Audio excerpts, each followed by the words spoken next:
welcome back to the Beat the Best podcast. It's your boy BetaMax84 with my co-host Sean Fitzgerald Watkins. The middle name changes every week, but the guy stays the same. How you doing, bro?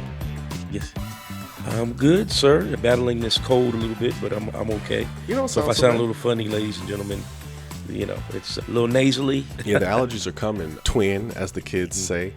I have probably the worst allergies of anybody I know. I can tell you that right now. So I can't imagine how you feel. Oh man, it's crazy. But you know, hey. Yeah, I'll be right behind you. Such is life. Shout out to all the allergy sufferers out there. Tap in. Right.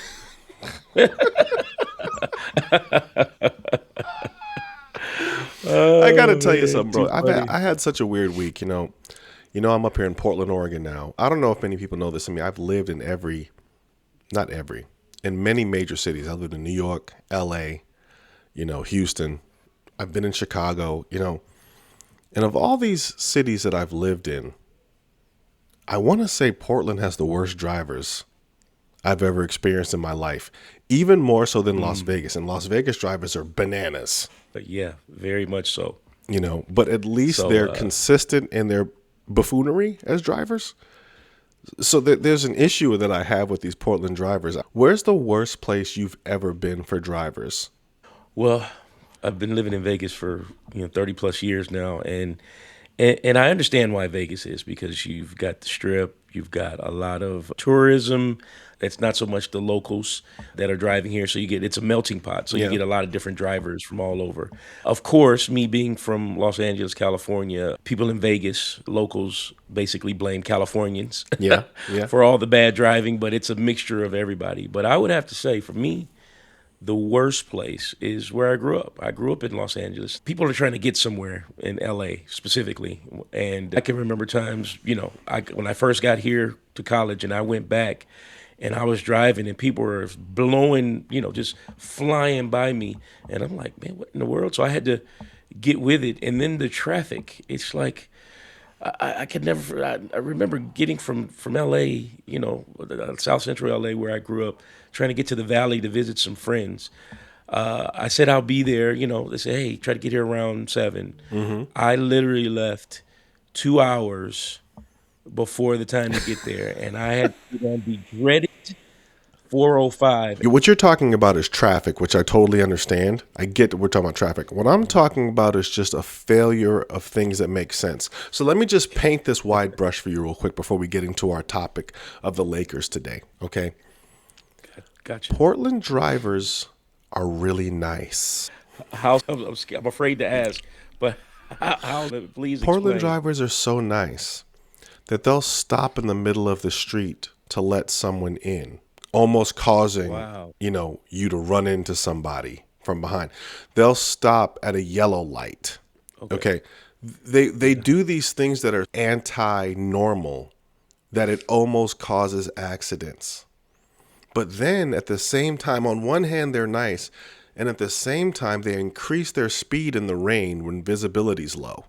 It's a weird juxtaposition that I'm only getting used to. Well, that's a twofold problem in my opinion. The problem is the slow driving is they're nice because we're used to maniacs driving, and we got to get out of the way before we get run over. And then the other side is these people grew up in Portland or have lived there for years. They become experts of driving in rain and low visibility weather. So they're like, oh, no need to slow down. I could see just fine. Although, you know what I mean? Although it's coming down in sheets and the road is slippery, I can see just fine. That's their way of telling them that you're not from. Oh, for sure. When I hear atmospheric river, I slow down. Not them. They speed up. No. Hey, they're used to it. That's they're like, hey, what? It's just a little puddle. It's so off-putting. So I just had to put that out there. The annoyance of Portland drivers, and I researched it because I'm a weirdo. Oregon isn't even in the top 10 of worst driving states. It's North Dakota. I think is the worst state for drivers in America. Highest incidence of DUI and highest incidence of accidents. That in New Jersey, which go figure, right? But In my That is in my book, crazy. Portland, Oregon's weirdest drivers on planet Earth. Anyway, let's get to our stories today, Sean. I know this is gonna be Sure. a hot button item for you, sir. This was so Okay. chaotic that I had to call and pre-request an okay for this for you because I noticed a trend about the Lakers and we had to talk about it. The Lakers are absolutely a target every day they play. And I believe that they Right. take an outsized attention hold in what's happening in media because they wear purple and gold. They're a target. And they Exactly. suffer from so many things. So we're going to start with the first thing I think the Lakers suffer from, which is there absolutely is a media bias against the Lakers. And they aren't even my team.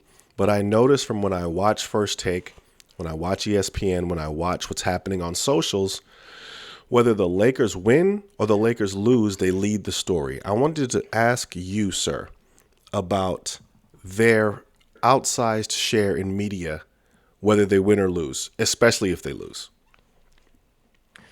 Well, there's a few reasons that I can think of top of my head. The biggest reason is they're the second biggest media market in the country. I think New York is the biggest. They've got so much going on, but the other fold or part of it is that they're a extremely successful franchise. The Lakers have been around, since the Minneapolis days in the '50s, and they've always found a way to win. And they some people would say it's luck. Some people will say they're good at recruiting stars, but they've always had the big names.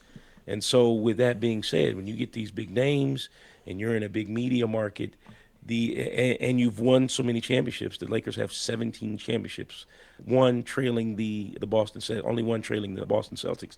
So people expect, they can't do anything wrong if they, anything that's said or anything that's done by the Laker organization is going to get a spotlight put on it because it's the Lakers. They are if and I may be I'm probably being hyperbolic here, but they are the premier basketball franchise in the world. They have fans all over. Like, if you look at the Celtics, I hate them, but they won it. They've got 18 championships. They don't have a big following of fans all over the country like that. At least I All don't over the see it. world, even. All over the world, yeah. But the Lakers do. You could go to China and they got Laker jerseys. You know what I mean? You could go to any state that the Lakers go visit. They've got a really good amount of Laker fans with Laker jerseys cheering for the Right. team. Yeah. So that's a big issue too. I mean, that's one of the reasons why media is really like all over it, and they can't do anything wrong. They've got to get it right, and even when they get it right, it's still wrong. Yeah. Some of it feels like a dog chasing its tail in that Right. the reason the Lakers are so popular is because they're so popular. Like there's a Yeah. juxtaposition there that doesn't necessarily make sense logically, but it is what it is. Like, Right. oh, the Lakers organization is popular, so of course we're going to talk about them because they're popular. And you're like, wait, Yeah. I mean, they absolutely have the pedigree as an organization, of Sure. championships and blue chip players. But even as a Right. person that is mostly indifferent to what the Lakers are doing, finding that there's an outsized amount of attention paid on what LeBron did, what Luka's defense looks like, whether Austin Reeves is playing or not. In games they lose. I mean, they can lose to a blue chip team. We're not even talking about Detroit gets probably 1/10 the ink that the Lakers do. And you would agree that I the would agree. Detroit is a premier team this year. I think they're my front runners to come out of the East. They're a great team. And would you say Yeah, but Detroit continue. Go ahead. receives the same amount of ink that the Lakers do? Not at all. I think they may have rivaled what the Lakers got when they had their little brawl against the Hornets, when they had the fight and the suspensions came down. That might have rivaled the attention for that day or for that news Yeah. cycle. But yeah, they are the most loved or the most hated. They have both sides of the fence. So you're either the most loved franchise or you're the most hated. And let's be clear, that makes for good news.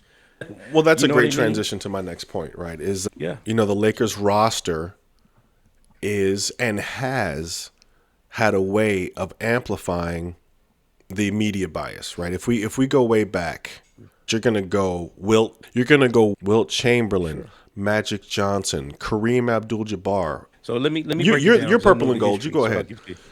Yeah. So I'll give it to you like this. So it's always we've always been able to get these players. So if you and follow me. So we go back. We start with George Mikan. He was probably the premier big man back in those days in the 50s. He was the dominant force. So then we were able to get Jerry West, and we had Elgin Baylor, right? So these are the Hall of Famers. Jerry West is the logo, for God's sake. But he could. But here's the thing: could never. I mean, seriously, he's the logo of the doggone NBA organization. We couldn't beat the Celtics, so what do? We go get Will Chamberlain, right? We get Will Chamberlain. I'm not sure. I think we beat them. I'm not sure. I have to look it up. Well, then as the years go on, these guys get older. Guess what? Kareem's in Milwaukee, so let's go get Kareem. So now we get Kareem, who's a generational talent, right? So we get Kareem. Still not, we're doing okay, but we're not doing going where we want to go. We draft Magic. We start drafting. We draft James Worthy. Draft all these players. Then we have the whole Showtime era, right? Showtime era is done. Magic, retires, and literally it's 12 years before we do anything. We don't have anybody. And guess what? Jerry West, like a thief in the night, goes and gets Shaquille O'Neal. Huge. And then he trades a very good, serviceable center in Vlade Divac for some kid out of Philadelphia named Kobe Bryant. Chess move. Boom. And so now you got the Lakers organization. We were winning in the 80s. We're losing for the next 12 years. We get a generational talent like Shaq. We get Kobe, didn't know what we had. We built that into 3 championships. We lose, let's say Kobe retires. We are on our way to becoming, some would say, we were on our way to becoming the second team in LA, like the Clippers. I remember, Clippers is the second team in LA. Because the Clippers were, Lob City, they were good, they got all the players. And then we get one LeBron James. And which was huge. Let me just jump in here. The Lakers have 26 Hall of Famers in our history of the team. 26. Kobe, Magic, Kareem, Shaq, Jerry West, Elgin Baylor, Will Chamberlain, James Worthy. I mean, the list goes on and on. So, of course, they're going to receive more heat because they had more talent, right? But which is always another catch-22 because you need talent to win championships. I can't stand when people say, "Oh, well, they had all that talent." Well, talent wins championships. No one without any talent wins championships. It doesn't happen. Exactly. People like that, to me, are casuals. They don't understand that. They just want to say that because they're mad. If the Lakers weren't my team, I'm like, man, why do they always get the better players? And although their season is not going, and they're not going to go anywhere. Let's be clear. I'm a Lakers fan. I would love to sit here and say, oh yeah, they're going to make it to the conference finals. There's no chance.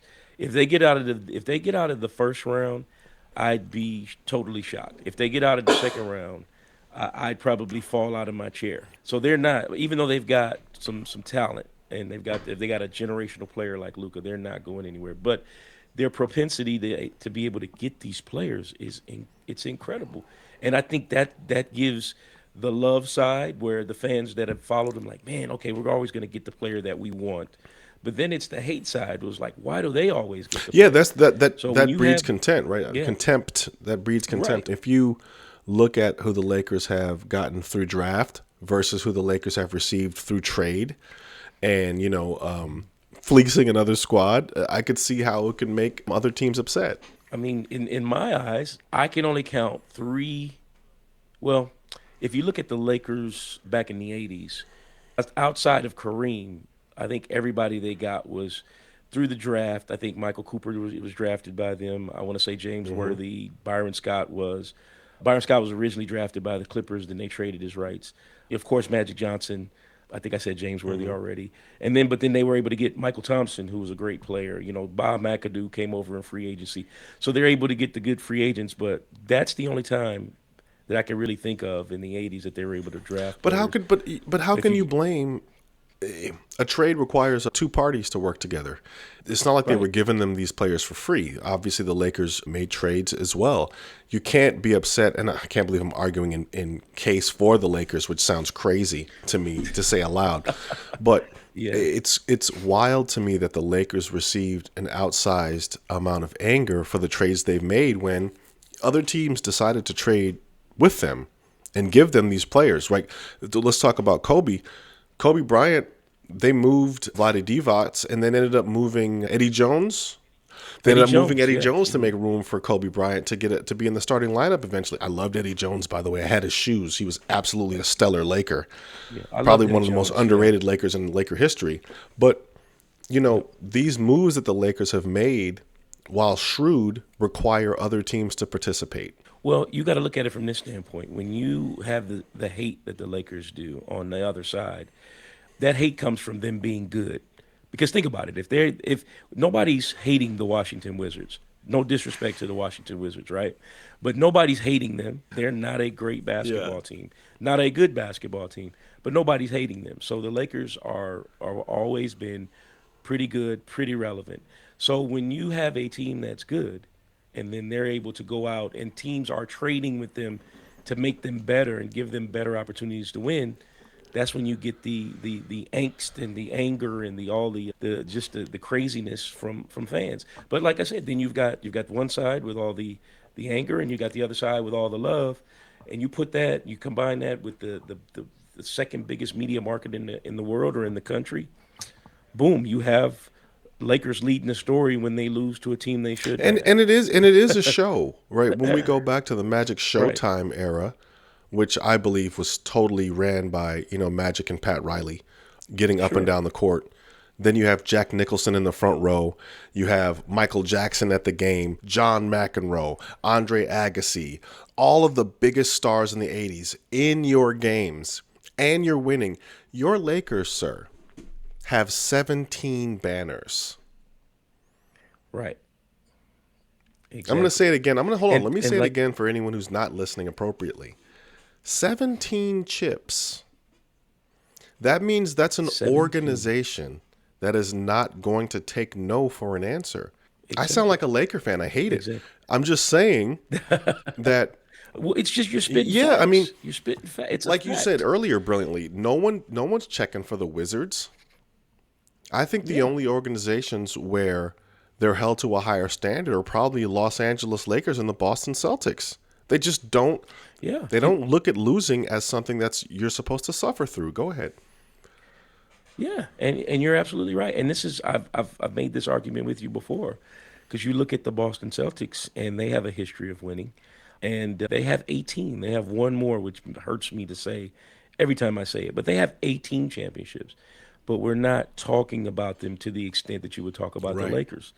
Because the Lakers is that Showtime. I mean, nothing could ever replace Showtime. So what did the Lakers begin to call themselves? The Lake Show. It's a show. It's a movie. That's what they're trying to get back to and gain that. The Lake Show and get and people hate that. People don't want to see that. They want to see teams like the Knicks. They want to see teams like your Warriors. They want to see teams like the Pistons, the Spurs. They want to see them rise out of the ashes and become champions. And OKC should be talked about more. I want you to really think about this, and then I'm gonna let you go ahead and keep it pushing. OKC is the defending NBA champions, and we're not really talking about them like that. I think we talk more about Denver and Minnesota and Detroit.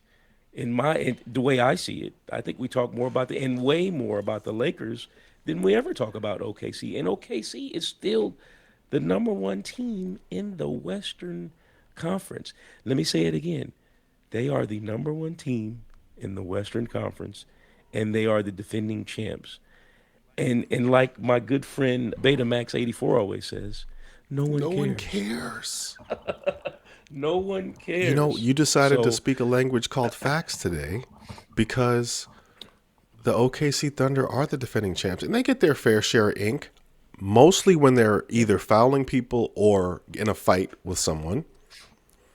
right, They don't get right. as much ink. Wemby is the most generational talent we've had since LeBron James, and the Spurs get a little bit of ink. But we're still talking about whether LeBron and Luka can share the ball together. Ladies and gentlemen, ladies and gentlemen, LeBron's not going to be here for much longer. As much as I love LeBron James and I think he's a fantastic player, Father Time will pull his card at some point, and the end of his career is whatever the term is, and we're going to roll it on over into the Luka era. It doesn't really matter that they don't play together that well at this particular time, which is what the media likes to spin and talk about right now. Oh, are the Lakers going to compete for a championship? Highly unlikely this year, right? So I it just irritates me, off the back of what you said, that we fail to understand that there's other stories and narratives that deserve to be talked about. I totally agree, and the biggest thing is, and a lot of that is with LeBron James because yes, he's got more time behind him than he does in front of him, and so he's on his way out. And he was that generational talent, did everything that was put on his shoulders, and he basically crushed it and did what he was supposed to do. So he's getting ready to be. But I think that's a big thing. It's like, oh, you've got LeBron James. Yeah, I have a 41-year-old. Yes, okay. But I have Luka who just turned 27. I have Austin Reeves that's in his mid to late 20s or whatever. But I don't have a team around them that's going to help them play defense better. But it's LeBron James's fault, or it's JJ Luka's fault. Redick's It's fault. these guys, or JJ Redick's Like, fault. hold But on. nobody's really. Yeah, please let me cook right now because I'm about to hit everybody upside the head. Could Go ahead. it be that when the Lakers lose, they lost to a better team that night? Like it blows my mind. And hold on, bro. You know me, I'm not a Laker fan. I'm Right. just going, they lost to the Spurs. You're like, yo, they lost to the Spurs, bro. They lost to OKC. They lost to Detroit. You know? But it's the way they lost. That's the thing. You're the Lakers. You're the premier organization. You can't lose. Listen to me. Hear me now. You can't lose to a team that's better than you by 25 points. Even though they're better than you at almost at every position, they are better than you. But you can't lose to them by 25, 30 points because that's just unheard of. And I get it. I don't really watch the games because I can't stand to see them lose that bad. I want them to Yeah. compete, but that's just another story for another time. But they are not they are not a good team. They are teetering. They're in the sixth spot in the West, and they're teetering, and they are not a good team. They really should be in the play-in, but I mean they've got a really good offense when they play well. So that's why what's keeping them in the sixth spot. They can even move up to the fifth if some teams have a bad stretch toward the end of the season here, and they have a good one. So all that to say, but here's the thing. What I was going to get to, everything is JJ's fault. He's not getting them to play defense, which is crazy because these guys got to want to play defense. There's nothing I could do to make a guy want to play. He's either going to want to play defense or he's not going to want to. That's one. These guys are not. The 41-year-old is not good at playing defense. He's not going to be good. He's going to give you some effort. LeBron does that, but he's not going to be good. He's 41. You got Luka who can't move his feet. You got Austin Reeves I'm who's gonna not stop. Hold good. on. I'm gonna stop you right And there then you're because this is a very important point that you're yeah, making. This sure, is secular, and I hope people listen to this point. Everything you yeah, just said is correct. Okay, right, I live in Portland. You live in Las Vegas. We both see the same Laker sure, content through national news. Perhaps if we lived in right, Texas, we'd see more Spurs content. But my point, the counterpoint to what you're saying is this to me. No one is talking about how incredible Stephon Castle is for the Spurs. No one is right. talking about that when Wemby goes out for the Spurs, they still find a way to win. Or when Wemby has a poor game, that what's the point guard for the Spurs who's out of his mind? It's Aaron Aaron Fox. How Fox. De'Aaron Fox just takes over a game, and how the Spurs defense is choking cats out, right, in full court. Like Right. those analysis, I think, would be better and more pointed than us talking about the Lakers' shortcomings. We could focus on why the Spurs could literally roll the dice and win a championship this year. Is what I'm Right. saying. I would agree. Yeah. And I would agree. And I totally agree with that. But my point is, if we're going to focus, we shouldn't be focusing on the Lakers that much because, like I said, they're a mediocre team. But if you're going to focus on them, focus on the roster construction. And who's in charge of the roster The construction? GM. Okay, who's the GM? For the Lakers, is it Mitch? Rob Rob Pelinka. Pelinka, Kobe's former agent, Kobe Bryant's former agent, Rob Pelinka.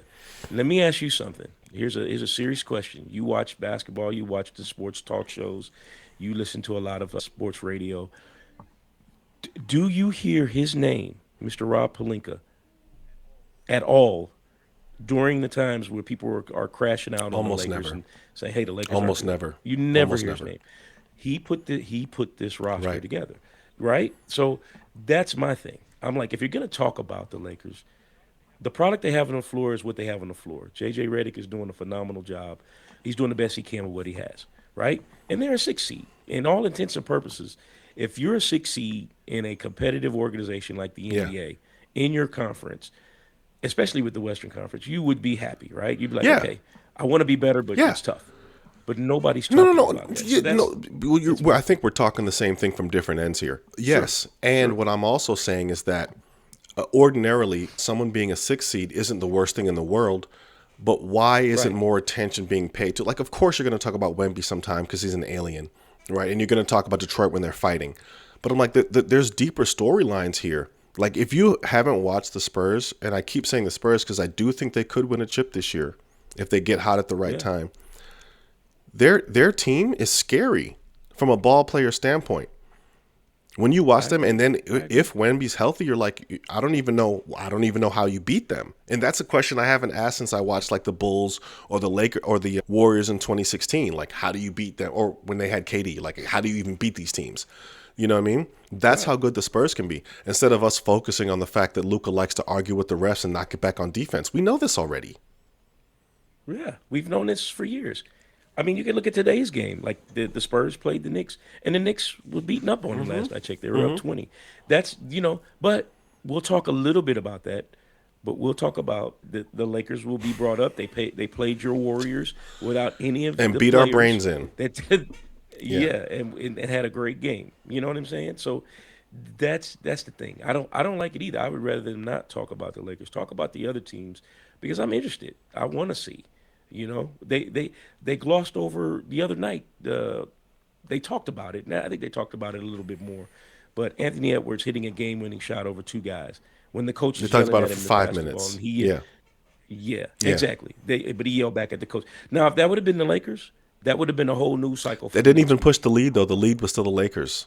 Yeah, exactly. It's crazy. He hit a game winner over Yeah. two guys. He's supposed to be the next face of our league, and he got into it With with his own coach, yeah. It was a terrible shot that With his happened own to go coach. in. It was a terrible shot. Awful shot. It was a Kobe Yeah. Bryant shot. Kobe Bryant used to make shots like that, right? Yeah, Am I wrong? 100%. And I love Kobe, but he took some tough bad shots. But they talked about it for 5 minutes, and then it was done. It's so funny because you're right. What do we talk about? Right. Yeah. What do we talk about? So I'm here. I guess the major question that we have, after unveiling why people hate the Lakers, is it better to be hated, as a franchise or ignored? I wanted to know your opinion before I bring us out of here. So I would say, because the Lakers are such a popular franchise, it's better to be hated. And here's why I say that. When you're hated, people who don't really know who you are or know what you're doing, they're going to tune in because the first question in their head is going to be, why are they hated so much? What about them makes you just spit vitriol their way? What makes you talk so bad about this team? So I got to see. So now you're getting people who may not watch basketball or like basketball but don't love it. Why are we talking about the Lakers? What about them? Let me look at it. So now you've just added thousands of more eyeballs to watch a team that's mediocre. Yeah. And I'll Because take they're the flip side of that. I think you're right. I'd much rather be hated because if we look at teams that are ignored, you're looking at a team like the Utah Jazz.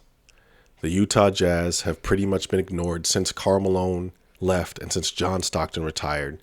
No one's really cared what they've done. They rarely, if ever, make the news except on draft day. And that gives you an idea of what being ignored looks like. But here's the other side to it. If the Lakers become Like they're already loved. But if they just imagine if they were winning and the no, at the love that they have already, it would be ad nauseum. But that's two when they're winning, so it's a 1-to-1 Yep, there it is. parity. Guys, the Beat the Best Exactly. podcast here. Remember to tune in, check in, subscribe, share with your friends, share with your enemies, as I like to say. Nothing makes enemies more happy than when we're wrong about something. So please chime in and tell me, hey, Egghead, you were wrong about this particular fact. I'm pretty sure Sean's not going to be wrong because he's a Laker fan. I know I was. I'm not even a Laker fan. Guys, for the Beat the Best podcast, this is BetaMax84 and Sean Watkins on the way out. We will catch you on the flip side. Peace. Peace. And that's a cut.